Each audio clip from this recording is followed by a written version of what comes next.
everyone. Welcome to another episode of Queen City Unleashed. Today, we are here in Open Rice Metro with Bryan Li, the owner of Open Rice and formerly the board chair of Charlotte is Creative and a producer for Shameless Improv.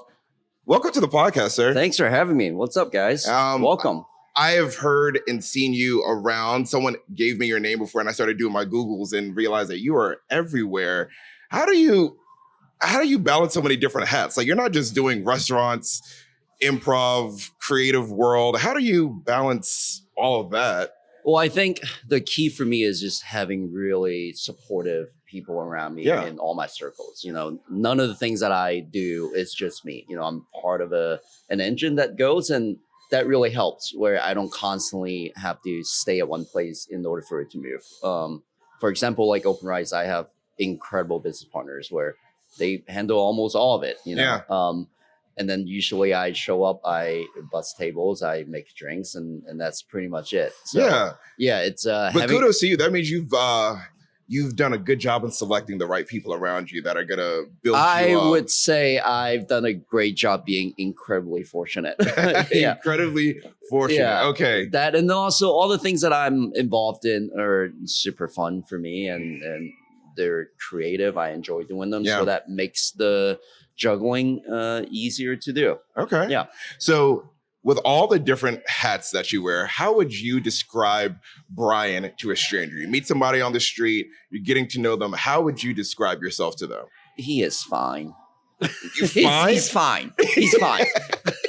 That's the description. Yeah. How is Bryan? Just fine? Yeah. I mean, I think it's kind of like what you, how you introduce this podcast from the outside looking in, like, oh, you're doing all these things. You must be, I don't know what the word is, but I would say for the people who know me, my friends, they know who I am. It's just, I am a person who likes to do the things I'm involved in. And it's not that, it honestly, it's not that hard. Yeah. And I think from the outside looking at it, it seems like, oh, this must be very difficult. You know, it must be like a very particular, you know, skill set. It's really not. I have great people around me, and I have a great life. One of the sayings that I've heard before. I would say all of this to a stranger. I'm not gonna lie, the stranger might be like, that is not what I was looking for. The stranger would regret asking. But I mean, from what I pick up on what you're saying, though, is like you are content and happy in the things that you get to do in your daily life, and you're surrounded by people. What that says to me is authentic. And I think that that's important, that you just get to be yourself. And for me, when I get to be myself, I feel like that makes life so much simpler. Like when you don't have to be all these different things, when you feel like you can be yourself in all the different, your friends, your family, all the different endeavors that you have. I mean, I think it just makes things so much more simple. I love what I do. I love Charlotte. I love being here. And I've been here I went to UNCC, and so I've been here since I was 18. I'm 38, so I've been here for 20 years. So you've seen the city really, you were here before the boom of Charlotte. Yeah, for sure. Okay, so talk about that. How did you get here to Charlotte? Where are you from? I know that you were not born here in the States, correct? I was born in Honk Kong. Okay. I moved to North Carolina when I was 13. What was that experience like? It was... You know, I was 13 years old. I moved to Mooresville, North Carolina. Okay. Race City, USA. And it was a lot of adjustment, but also weirdly, I was really mature for my age. At the time, I knew enough that I had no control of where I was going to live, where I was going to go to school. So it was a mindset of, I need to figure this out. I'm here now, and let's make the best out of it. Yeah. Yeah. You seem to have a very roll with the punches type attitude. Kind of have to move from one of the biggest city in the world to Mooresville, high school where, fun fact, Dale Earnhardt Jr. went to my high school. He was a little older, but that kind of tells you like the big difference. Okay, NASCAR royalty. Cultural difference, Yeah, from a Hong Kong to NASCAR Prince. Yeah. Interesting. So 13, so you grew up here and then went to UNCC for school and then just never left Charlotte? Yeah, never left Charlotte. Okay. Went to UNCC for school. I met my business partner when we were in school. And then when we got out, when we graduated in 2008, we immediately started our first restaurant together. And yeah, and we've been here ever since. I know that you have sold that restaurant now, but coming straight out of college and doing that, what was that?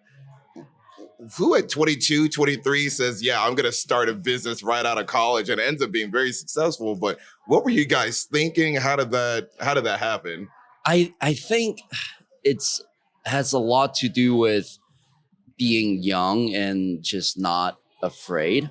At the time I was 22, and there was definitely a mindset where if this doesn't go well, I will still be just 24 and there's still plenty of time to make it up. That's true. Yeah. And I mean, it wasn't all easy. Yeah. And again, it goes back to the theme of having really good people around us. I remember the first 3 months that our first restaurant opened, I could tell you every person. Like, I knew every person who came into restaurants. Like, it was my friends and our family, and that's awesome. Friends of friends who like kept us open for the first couple of months. Yeah, man, that's and if it awesome. wasn't for those people, I wouldn't be here today.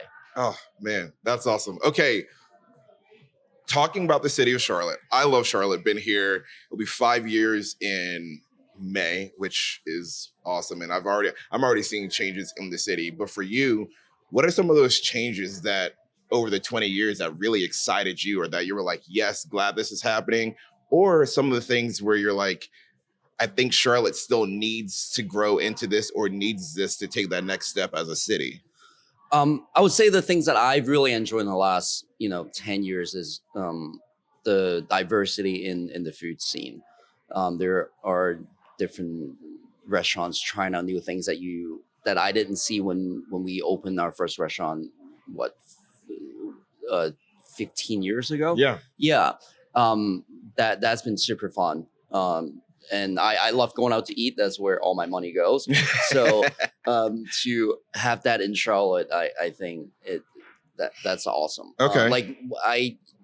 When I travel, I typically judge a city based on the variety of cuisine. Yeah, cuisine, and also how late our places staying open. Yeah. And I think there are definitely a lot more options in Charlotte now that places are staying open late versus, I would say, 15 years ago when we first opened Pisces. Most places are done at 8:30. Yeah. Because with restaurants staying open late, that means that there are clientele, there is diversity, there are younger people who want to go out, and there's also activities and other things to do later. Energy in the city, I think that matters. So you're talking about food. Let's go there. What are some of your favorite outside of your restaurant, of course? What are some of your go-to spots in Charlotte to eat? So give me like casual, comfort food, fancy date night. Like, what are some of your go-tos? Yeah, we were just talking about this. Me and my girlfriend, we love Pizza Baby. Oh, yeah, it's so good. Oh yeah, we love going there. My favorite restaurant in town is Stagioni. Stagioni, if you're listening, I am, every time I walk in, I'm so happy and also just upset that I am not involved. nor I'm qualified to be, but my God, when we go, we want to sit at the pizza bar and we just want to watch people do what they are best at doing. And this makes me so happy. Shout out to Chef Bruce Moffett. I feel that way about Stagioni's. Is one of my top 3 restaurants in Charlotte. We actually shot an episode with them because so many people on the podcast would mention them. Yeah. So finally we clipped it. And then I'm like, hey, we want to shoot with you guys. So we were able to shoot with Chef Bruce. And it was so much fun that I'm like, I love your food. Like, I love I tell everyone about Stagioni's. This is our 21st interview.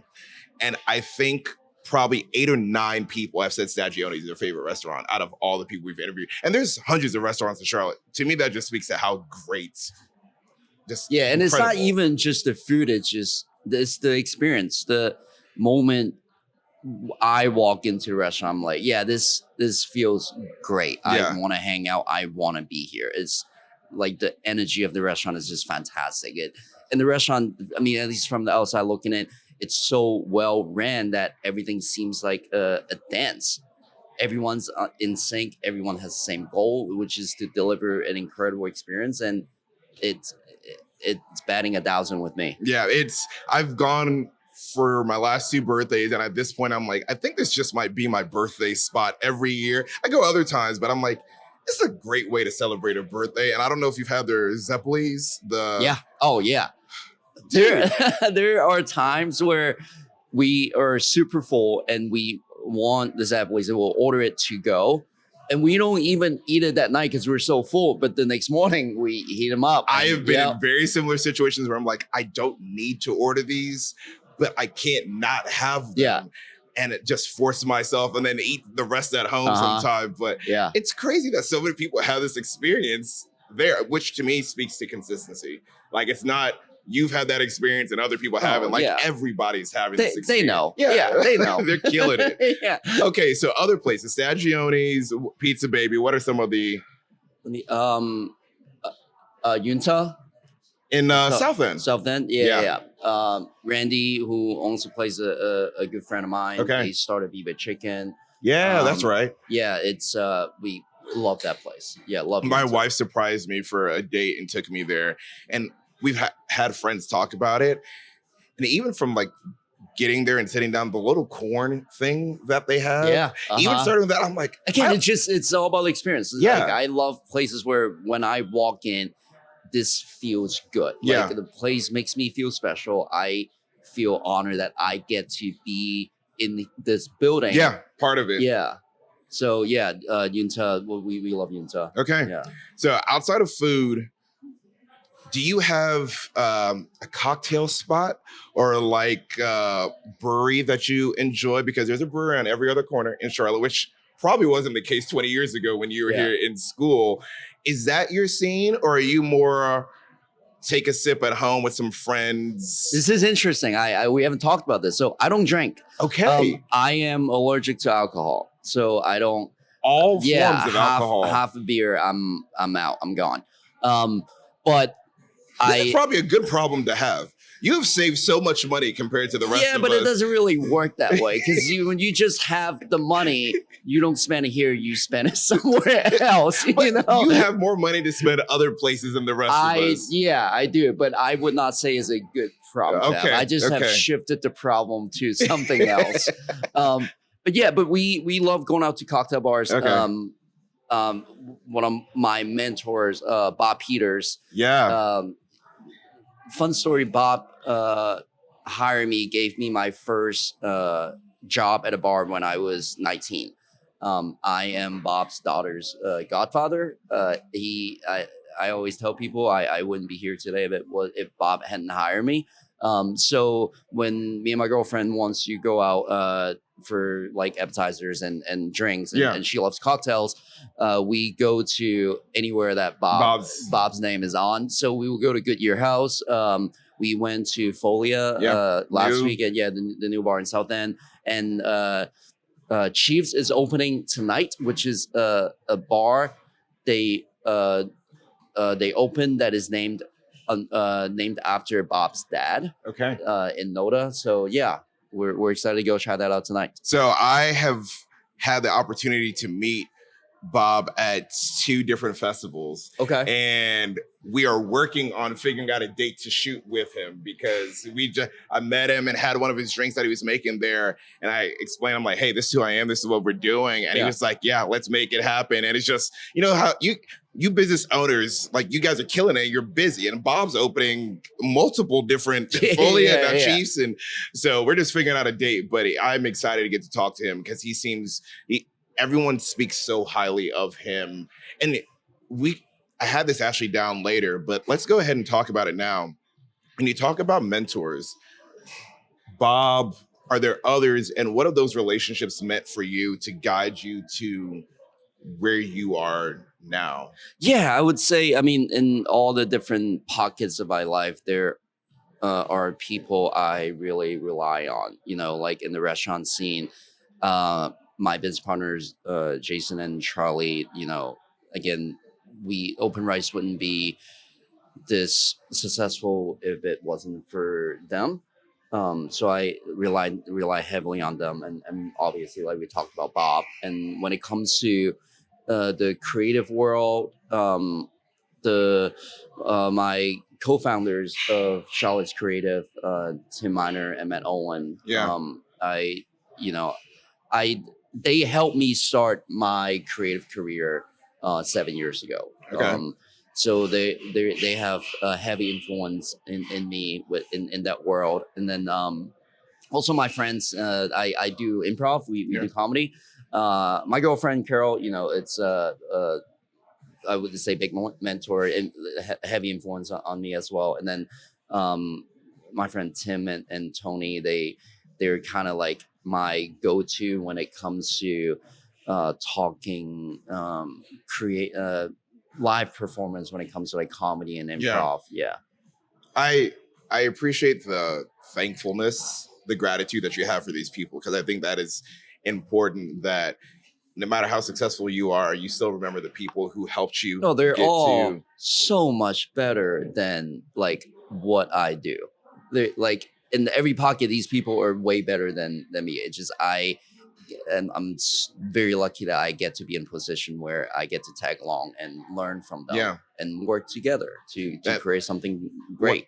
One of the blessings I have getting to do this is we haven't had an interview yet where we talk to somebody and I don't leave somewhat inspired in a different way. And one of the cool things is I do this with my wife. And so we leave these podcasts and we're both like discussing moments that we both took from the person. It's like, you hear how they do this? Like, that's so cool. Or like how, and so it's like, selfishly, I'm getting to build my own library of just like little nuggets from all these people around the city doing really cool things. And then hearing what you take from other people. And it's like, I feel like I'm just getting to glean all this wisdom and knowledge from the city of Charlotte. Maybe just from you, but maybe it's something Bob touched you that you say in an interview. Right, yeah, that, it's like, all, everyone's really connected, you know? Yeah. I think that's a big reason why I love Charlotte. It's not really one particular place, but it's the people and the relationships that I have built that makes it very hard for me to leave. Yeah. Someone was asking me, would you guys leave? And I'm like, I'm so happy here. It's just not even a thought of mine of like, why would I leave? Like we're so happy and content, and the city is growing and bustling and so much fun. Speaking of fun though, what are some things that you enjoy? You said your money goes to a number 2 thing. So is the number 2 thing a hobby, or what are some things that you just like to do for fun and hang out? Not outside of all your business things. Eating and traveling. That's pretty much it. Yeah. Where have you been traveling recently, or is there a trip you're excited about? We're working on planning a trip to Japan this year.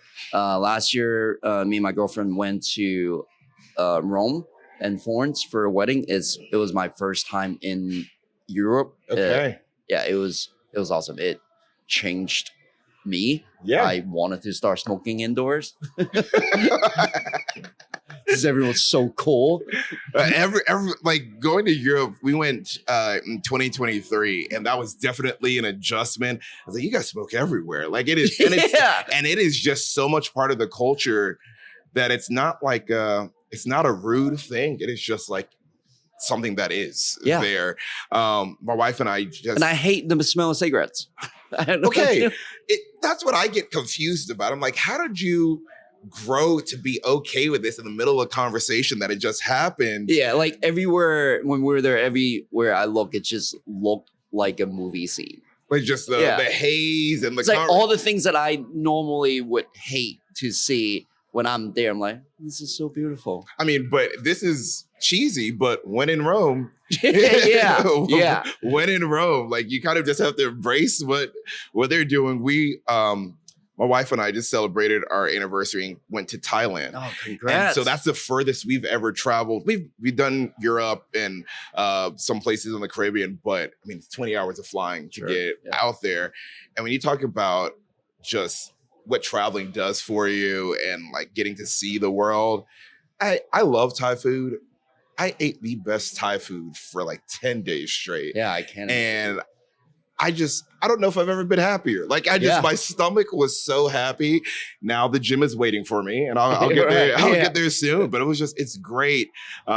Japan is definitely on the list. Being out there in an East Asian country was just so cool. And we're like, yeah, we definitely want to get back to see some of the other countries in this region and what they have to offer. Yeah, to me, that's kind of, this is just where my money goes, where I enjoy experiences and things that just makes me feel alive.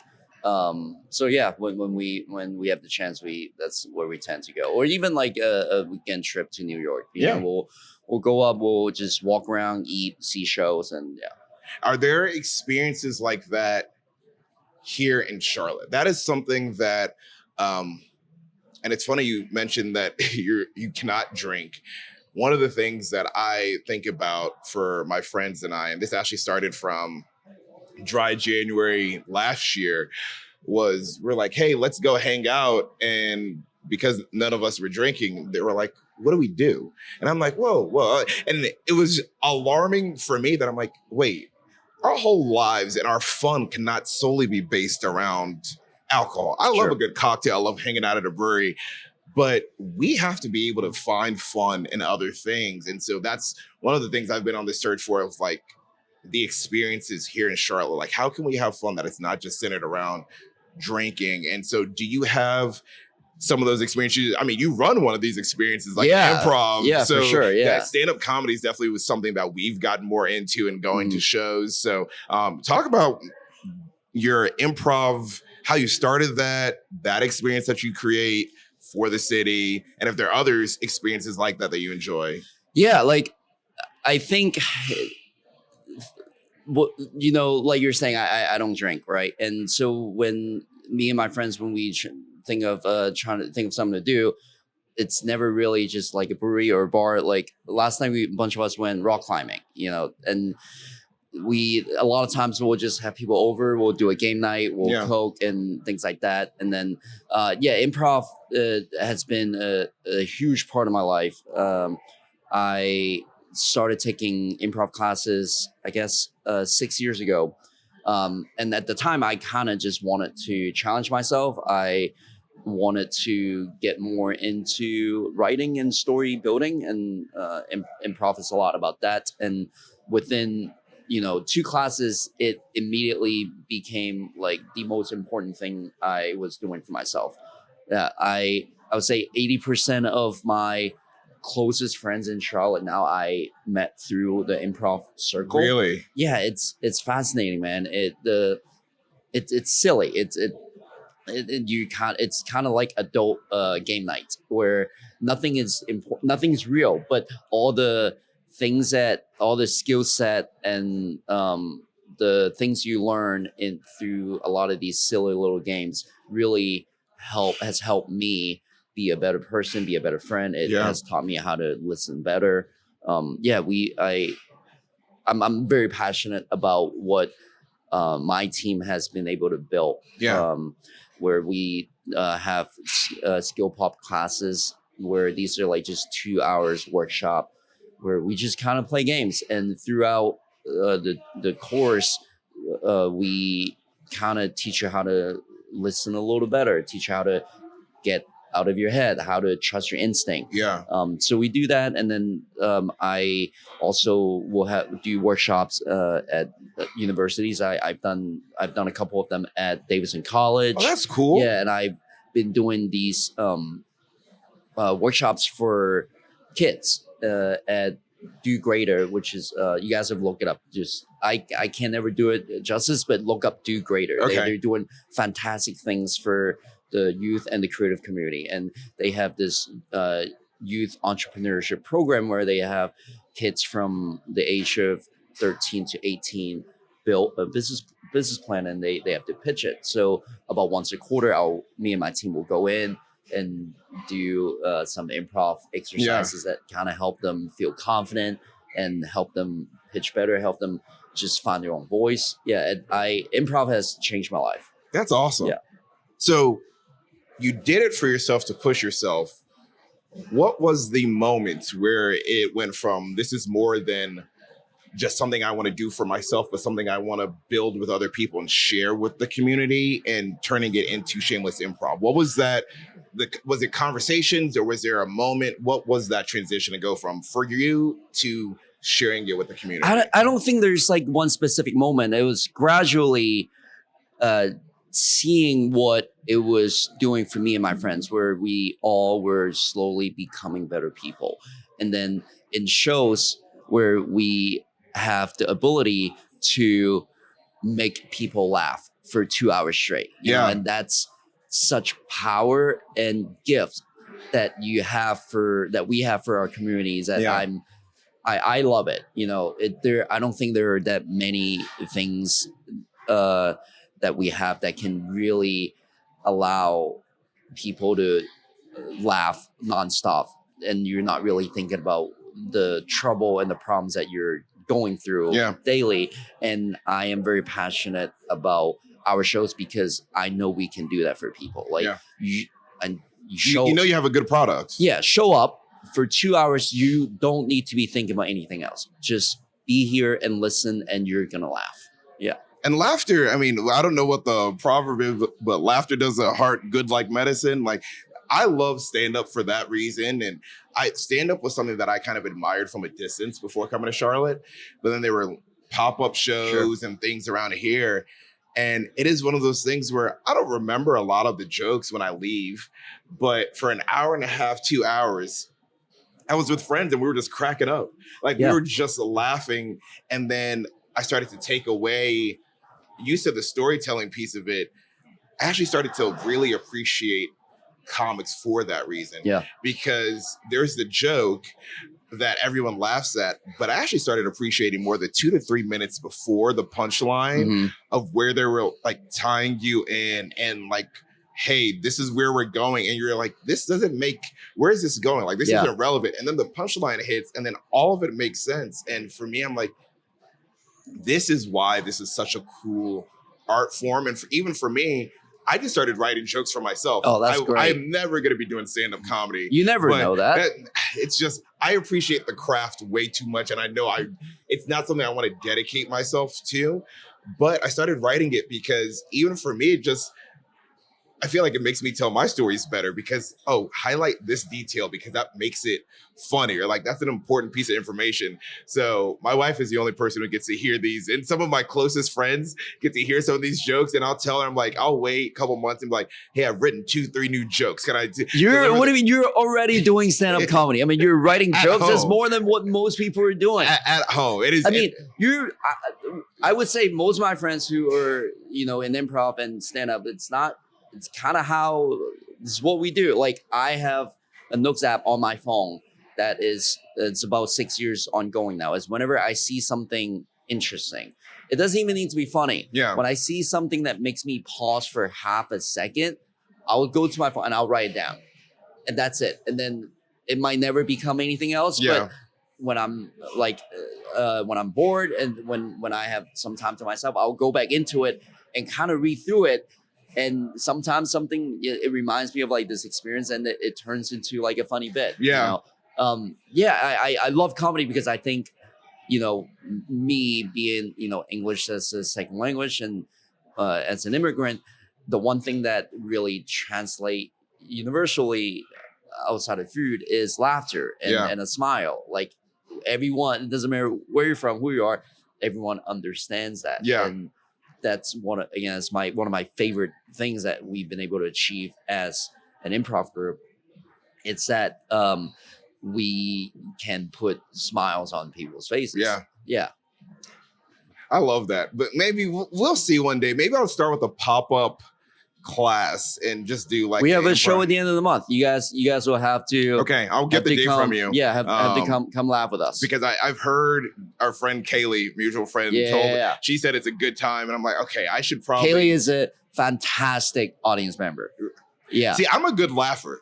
So like if it's funny, like I'm a good, that is probably the best compliment I've gotten. There was a group that we were going to see them a lot.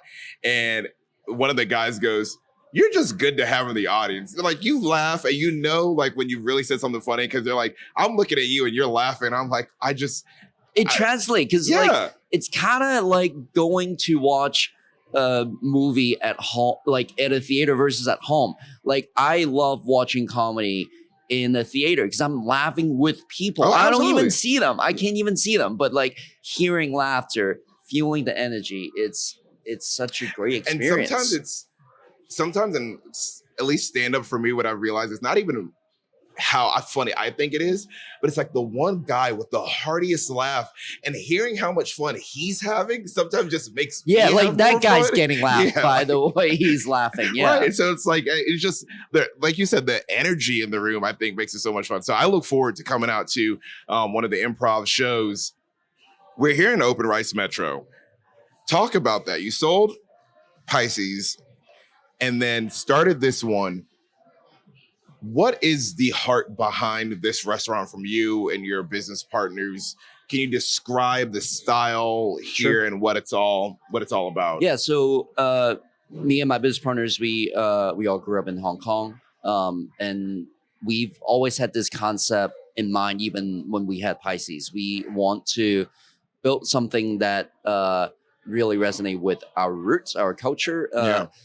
Most of the things on the menu at Open Rice are things that we ate growing up. And now, and also one of the things that people really enjoy that we do is dim sum. You know, it's kind of like Chinese tapas. These are small dishes. Yeah. And on Saturday and Sunday, we do this very traditional dim sum push cart service where we have the food in steam carts and a dry cart, and we bring it to the table and you kind of see what's on the card, and if you want that, we put it right on the table. It's something that this is one of my earliest memory as a human.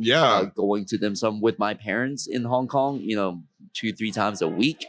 Really? Yeah, for sure. So and Charlotte had a dim sum restaurant that did that years ago, and they're not doing that anymore. And so for me and my business partners, that we're able to bring this really fun and meaningful experience back to Charlotte. It's been great so far. So what is that like for you to be able to share pieces of your culture? Because most businesses that we have in our country, unless you're in a restaurant or a few other things, you don't exactly get to share your international culture like that. Sure. But for you, you're in an industry where you can do that. What is that like? Is that something that you always said you wanted to represent where you're from and whatever it is that you're doing? And what is that pride that you have getting to represent Hong Kong and the place where your family's from? Yeah, I would say it's not something that I'm always carrying, where I think I'm pretty good at recognizing if someone wants to learn more about me. And then I'll slowly kind of, I guess, show that part of myself. Yeah. But, and then I think you put it in a great way where, like, I am very fortunate that I'm in an industry that I get to showcase that part of my life. But I think, I don't know how much, honestly, I don't really know how much me and my business partners really think about it in terms of like, oh, we need to be showing people our culture, because the thing that we really focus on is just give people a great experience. And I think for me, again, it's just like, if I think someone is interested into learning more, then we would love to talk more about it. But I think from the restaurant standpoint, our focus is, again, solely on, we want you to come in, just have a great meal. Yeah. That's all we care about. Yeah. So what is some of that feedback that you've gotten from customers, the community, probably outside your more immediate circle though, of just what this place means to them from the community? Yeah. And a lot of people like a lot of people move to Charlotte from other cities, Yeah. and dim sum, it's in a lot of big cities. So when we decided to start doing dim sum about a little over a year ago, there's this really excitement and enthusiasm surrounding this experience, because they're like, oh, You've had it before. We've had it in New York, and it Yeah. was so great, and now we're in Charlotte. It's just, we miss it, and now they live 5 minutes away.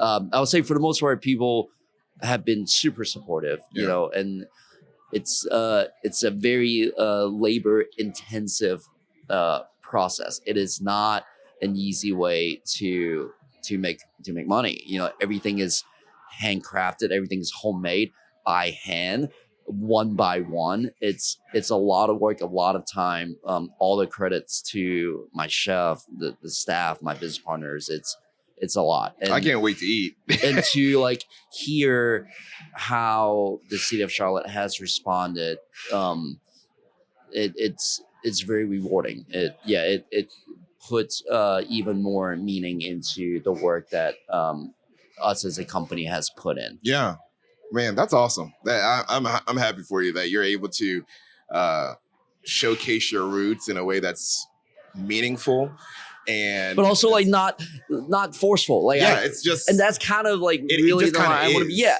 this is what.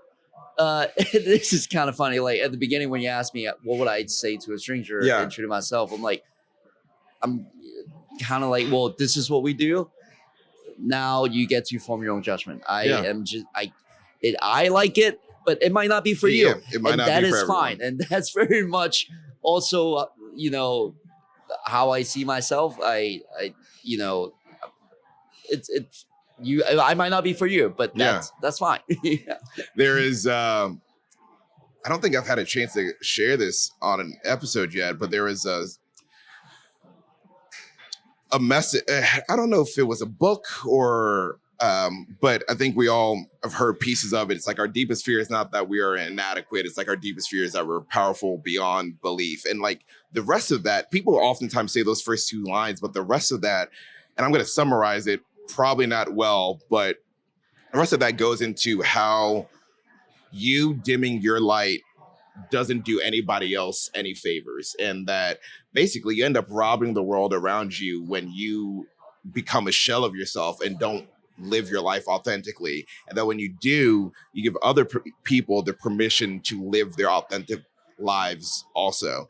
And so when you talk about like not forcing it and not being everybody's cup of tea, that is one of that message I'd heard it before, but when I read it a couple months ago, I think it really just hit me. And I was like, oh my goodness, the more authentic we are in whatever it is that we're doing, and that doesn't mean everybody has to like us, but if someone who is living their life authentically, even if they're not my cup of tea, I can appreciate the fact that they are being true to themselves and seeing how they live their life. And so for you and all the different things that you're doing, just being Bryan Li is an example and encouragement for many other people out there. And you don't have to force yourself to be something you're not. You don't have to force a message on people that you think people want to hear. Yeah, and I think a lot of that has to do with between the restaurants and improv and in the creative world, every pockets that I'm involved in, it's how do I put it? It's based on people's judgment. There's not really a real scale. That's true. I think that's comedy subjective. Yeah, everything is subjective. Yeah. Like that's why I think art and food really goes along together, because if you take the dollar sign out of it, what is good and what is bad? Yeah, it's solely subjective to the person who is taking in the experience. Yeah, I always make this analogy. There is a reason why Golden Corrals everywhere. Is it because they're good? Well, they're good to enough people to stay open. Yeah, and that has always taught me just the perspective of just don't be. I try not to get upset or be offended when what I do isn't it's not to the liking of somebody. Yeah, and because that's great. That's fine. But so it goes back to kind of like my goals for our restaurants and also like our improv shows and my creative career is that I really focus on making things that for the people who like it, and even for like our improv shows, I like as much as I've talked about it, as confident as I am about our shows, it's not for everybody. There are people who has left our shows, but you can't please everybody, Yeah. you know, because then you when trying to become everything, you're nothing. Yeah. I think you have such a sense of who you are and what you are or aren't. And I think that the more people have that sense, I think I said this in the beginning, you have like you're just content with who you are and what you're doing. And I think the more you can just accept that, I think the better off we're all we're all gonna be in life. Yeah, because that's really a mindset that we have to adopt. I mean, ever since we had our first restaurants, you know, because I think a lot of people in business gets really concerned about the people who are not their customers. Like for example, for restaurants, when the night isn't busy, they are very concerned about the people who are not in the space. Where we really just want to focus on the people who are here, who are there, like, and not trying spend all our energy to please the people who are not in here. You know, and again, I'm saying all this understanding that we have been very fortunate that we're busy, that we're open, you know, so that's a very good that mindset has helped us. I will say it's not, that's a learned thing though, because it's not, I think humans naturally, we want, I don't know where it comes from, but I think we want the masses to be happy with us and to appease everyone. Trust me, I'm in live I'm in live performances. We're trying to make people laugh. We want to be liked. We need to be liked. And I think it's hard to like, the discipline is like being able to pick your eyes up from here to coming back to like focusing on what is in front of you. So the crowd that is immediately in front of you, not the ones who have left or the ones who aren't there, the people that are in the restaurant at the moment. And I think that is, I mean, it's hard though to get to that point. Oh, for sure. It's because hard. Every time, I mean, when we do shows, every time, if I allow myself to think about the people who might not be laughing or the people who decided not to come to the shows, now I'm just in my head. Now I'm letting something that I cannot control affect the things that I can control. Right. And then now everything sucks. Yeah. You know, that is a hard mindset because it's funny, but I have done improv shows in front of 4 people and 2 of them left in the middle of it. So like if you've had that tough. experience, you're gonna learn how to focus on what you're doing and serve the people who are giving you their attention. I mean, they got up, they were sitting in the front, they got up and left in the middle of a scene. That, like, talking about like having thick skin. Yeah. Oh man, that would hurt. Oh, I'm hurting for you. I wasn't there. Oh I'm telling that. Is that your worst horror story from improv? Probably, yeah. But I mean, I've done stand-up where I bombed, and it was like a 3-minute bit, and it felt like I was on stage for 9 weeks. And that is when you say, oh, I'm already doing stand-up. That is a piece where I just know that mentally I'm not quite at a point where I can handle that. Like, so I told you, I've been writing some of these jokes. Some of these are life stories that are like 15 years old. If I feel like I don't know if I'm at the place where I can get up and be like, oh, these are gonna kill. And I'm giving the best of like my 15 jokes and nobody laughs, you might never see me in public again. Like, I just don't know if I'm at the point where I'm gonna be able to be like, hey, I'm coming back to try this. That'd be one of those things where, you know what, pick it up. We tried it. That is. I don't know, man. I think you have a good mindset where, because here's the thing, here's how I would talk to people when they're like interested into doing improv and into doing comedy. Are you doing this for you or are you doing it for people who you don't know? Because if you're doing it for you, you should just do it and keep going. Be okay with whatever happens, because this is for you. this isn't for anyone else. Everyone else just happens to be there, and they get to decide if they like it or not. Yeah. And which is, I would say, all my friends in Charlotte who, at least in the improv world, started doing improv because they were doing it for themselves. They didn't do it because they want to be a famous improviser in Charlotte, North Carolina. You moved to New York for that. Yeah. This isn't the scene for that. You just don't do it at all, you know? So, and a lot of our success and joy has really come from the place of challenging oneself and doing this for himself and being okay with what happens and then built from that. Because I think if, at least for me, if I'm ever doing anything for just a group of people that, you know, that I don't really know, I'm probably destined to fail. Yeah. I think that's how I feel about this podcast.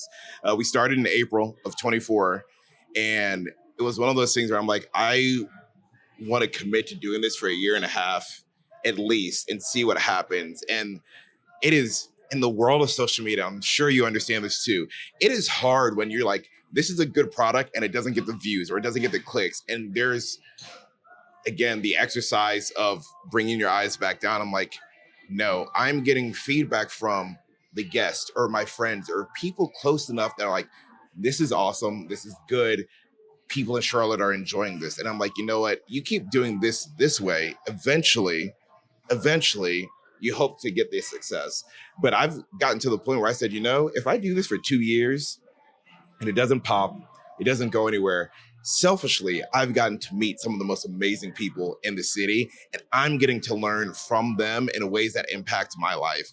And it is the balance of your pride wanting to have the success, but then the reality of, why am I doing this? And I'm doing this. This is, you talk about being a creative. Up until last year, I would never have used that word for myself ever. I did not think like that. I was an athlete, and the way I played soccer was not pretty. I wasn't, some people play soccer and it looks like Messi and it looks like a beautiful dance. I was never that person. Like, it was, I'm fast, I'm strong, I'm running through people, and that's it. And so there's nothing ever in my life where I'm like, I feel creative. And in this was like, oh, this is my thing. Like, and it's in the conversation with the stranger. Yeah, I mean, I think even just from, you know, meeting you guys today and sitting across from you, there's this joy and excitement that both of you bring to the table, and it translates. You know, I would say that. Thank you. I'm glad that you are doing this, because it seems like you're really doing it for you. Like, you're having a great time, you know, and if the product end up being great, and it is, then that's a bonus. You know? But it seems like you're really having fun, and to me, that's kind of that has what's worked for me. It's a fun hobby. And the interesting thing, someone's like, are you going to be a full-time podcaster? I said, I don't think you understand how podcast money works. I was like, I went to grad school. I'm not giving up my job to do this. I was like, this is more, and it's a hobby, and it's something that we do for fun. And it's like, I've said on multiple episodes, I get to do this with my wife. This is like a thing we get to be creative.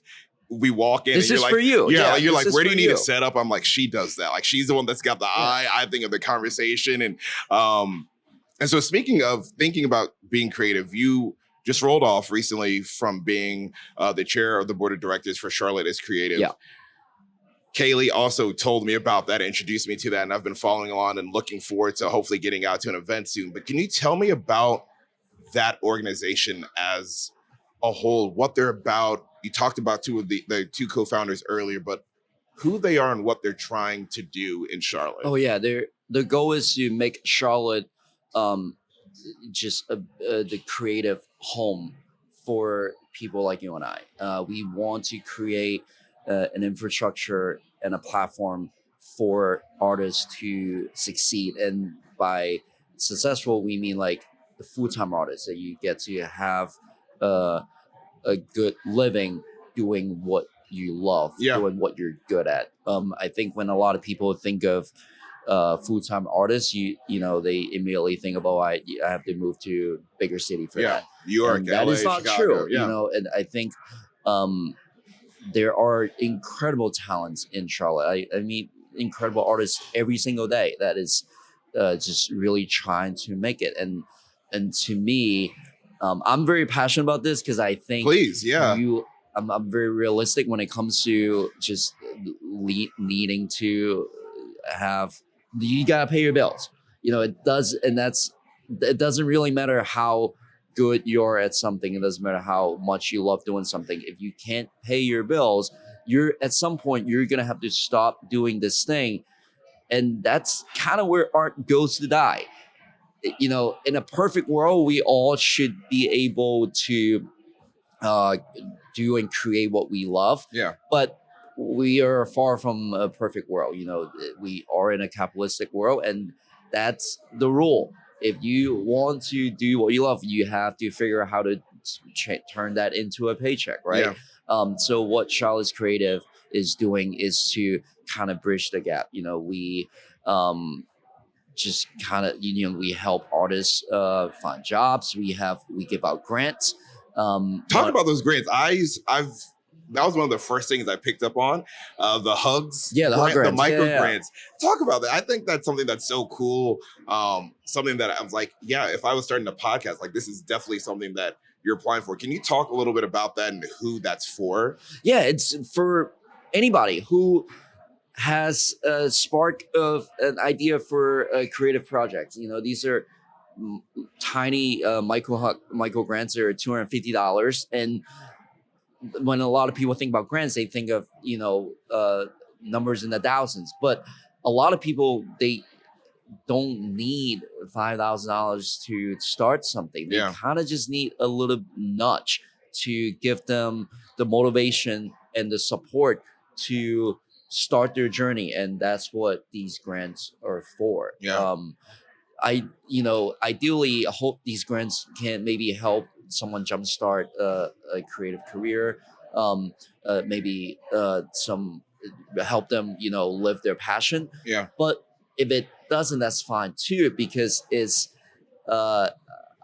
our organization investment in the creative community. We want to at least help you explore what you want to try. Yeah. And sometimes $250 is enough, and one of my favorite programs that we do is called CEI, which is a program that partnership we have with Wells Fargo, where every quarter we select anywhere between 12 to 15 artists, and we take them through a business program where we'll have speakers comes in every week and teach a different subject. Like maybe this week is marketing, this week is bookkeeping, this week is how to do your taxes, insurance, and really equip artists with the knowledge and the basic skill set to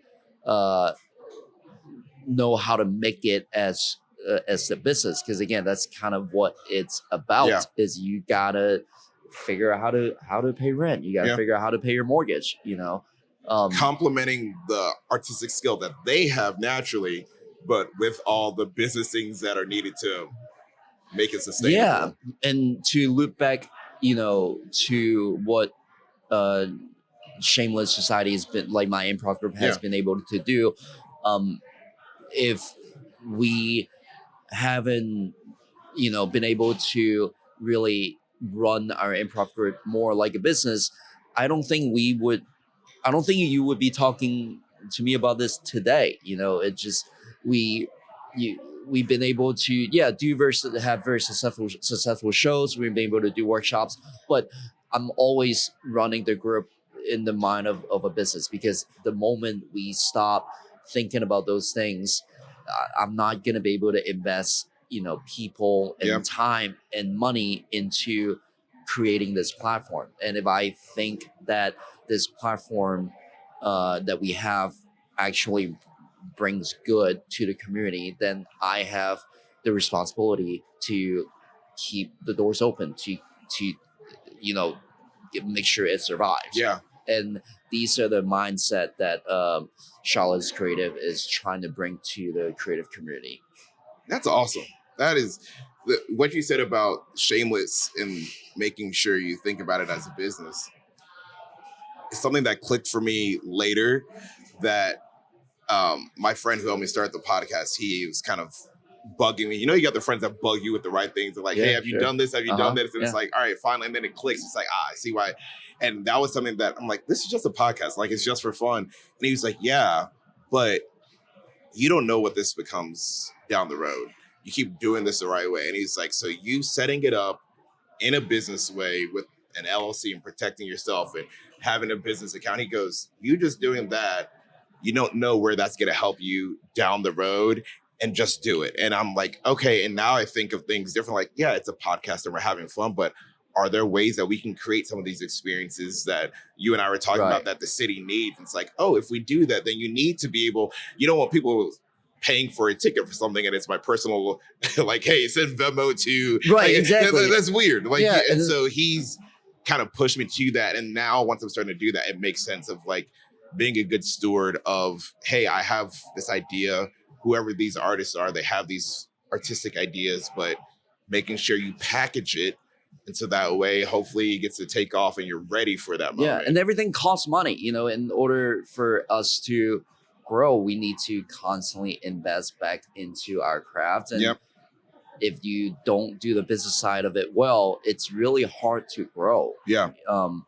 So I love what, you know, like my time being the chair for Charlotte's Creative has been very rewarding. I'm again just super fortunate that I get to work with those guys. Those guys make it super easy. But yeah, it's a fantastic organization. I would encourage you guys to look it up. The minute Kaylee told me about it, I started looking. There were so many people that I know who are creatives in different ways, who have been to events or talked about their experiences there. And so it's something that this year that I definitely am prioritizing of, yeah, I'm doing a podcast about Charlotte, but I can learn from creatives and artists of all sorts on how I can just be better as a person, even outside of this, just better as a person. And so being a creative, it can be very lonely. It's all your ideas in your head. You're just in front of the laptop by yourself. And one of the things I love about the events that we have is you can show up by yourself and immediately you feel connected to the room because you realize that you're not alone. Everyone there has felt the way you felt because, you know, everyone there is trying to make it. And that's a huge energy and encouragement from this community. That helps you continue your journey. Man, that is awesome. Yeah, I'm excited. I mean, there was actually an event that I saw pop up for this morning. And at first I said yes. And then I checked the calendar. And I'm like, oh, man. But so I'm excited. I was just talking to them right before we started, checking on how they're doing. Yeah. So that is something that I'm super excited about. I think for you and all these really cool things that you do, what is it that you hope your impact is on the people around you in the city of Charlotte? So this is Charlotte podcast. So I'm curious, you're in the creative space, you're in the food industry, doing all sorts of stuff, supporting other creatives. What do you hope when people talk about Bryan Li in Charlotte? What are some of the things that you're hoping that they are highlighting as your impacts? I would say the one thing that I really care about is when people think of me and the things that I'm involved in, they know that it's going to be a fun experience. It's going to make them happy. That's kind of all I care about. You know, when it comes to restaurants, any event with Charlotte's Creative, the improv stuff, I want them to think of me as just fun.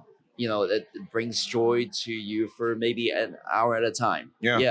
That's it. You know, I can't really do a whole lot more than that. Same thing for like the restaurant.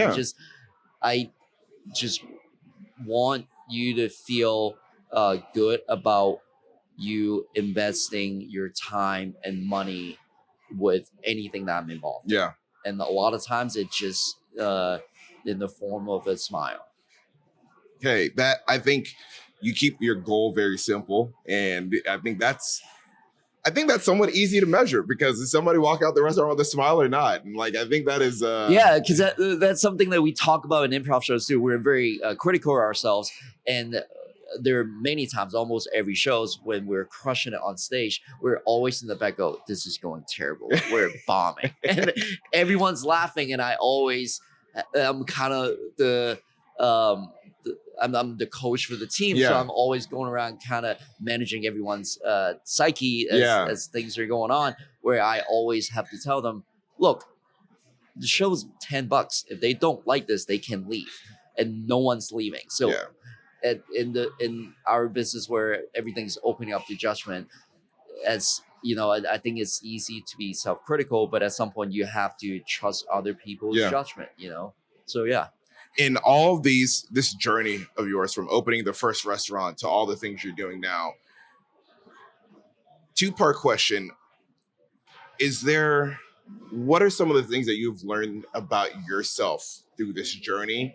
And maybe it's the same question, just a different answer. What has surprised you the most about yourself in learning? So I've surprised myself a lot in this of like, I didn't even know I could think about certain things the way that I've started thinking about them now that I do this. So what are some of those things that have surprised you about yourself and that you've learned about yourself through all these endeavors? I would say the things I surprised myself with is really with my creative career and how big of an impact the people around me have on me. You know, especially when it comes to the comedy stuff and the performing stuff, I'm not a look at me person. I still honestly hate performing. I love performing because I'm doing it with the people who I truly care about. But the idea of just standing and have everyone be the center of attention, I am incredibly uncomfortable with. Really? Yeah. And that has been super surprising to me that me and my team have been able to do what we've done in the last 2.5 years. Yeah, but it all kind of goes back to the people you surround yourself with. You know, have people that cares for you, people that have your back, people who will encourage you, and people who tell you that you're wrong when you're wrong. Yeah, and that really has, because I feel like I have a good safety net that I can really go for stuff. I can try things because if it doesn't go well, I have people behind me pick you up that have my back. Yeah. Man, that is a gift to have that community. And I've even some of my earliest guests that we had, some of those people have become such big supporters and encouragers of me that at times where I'm like, does this make sense? Like, it does, like, is what we're doing making sense? And they're like, yes, this is great. Keep going. And the little nuggets that they give, and like having that community, whether it's your friends or friends you make along the way. Like you said, you've made 80% of your closest friends in improv. And so like the friends that you make along the way and how they support you, I think that is, I think that's really, really awesome for you. This has been so much fun. I've really enjoyed the conversation. Yeah, this has been great. How can people support you and some of the things you're doing? Where can they find you? There's Open Rice Metro. You have another location. We have one in Ballantyne and Blakeney. Okay. Come to an improv show. Come laugh. Okay. Yeah. All right. Just come laugh. Hey, he said his goal is to make people happy, and I believe it. I believe it. I'm actually about to go eat now, and so I'm very excited for my stomach to be happy. But thank you so much for your time, and I think life gets complicated for a lot of people, but you talk about life and the things you're doing in such a simple way, and I think that is an encouragement for so many people that you have found a few main things, that you keep the main thing. And I think that is something that a lot of people should strive for, because it makes life so much easier to digest, that you don't worry about all the things you can't control. You worry about the things that you can control, and you want to be excellent at those things, and you keep it simple. And that is something that I will take away from this, of I don't need to overcomplicate things. Yeah, do what makes you happy. You like do what excites you. Yeah. And see what happens. Yeah. Absolutely. Bryan, thank you so much. Thank you so much. You guys are awesome for being on. I appreciate it. Please go check out Open Rice at any of the locations. Go to Improv Show. We're gonna go to Improv Show. I'm not saying I'm getting on a stage anytime soon, but I will at least go. We don't pick on people who don't want to be picked on. That is a promise. So. But I'm excited to go and laugh. But thank you so much. Thank you for tuning in to another episode, and we look forward to bringing you so many more. But for now, Queen City out. Thank you. Thanks.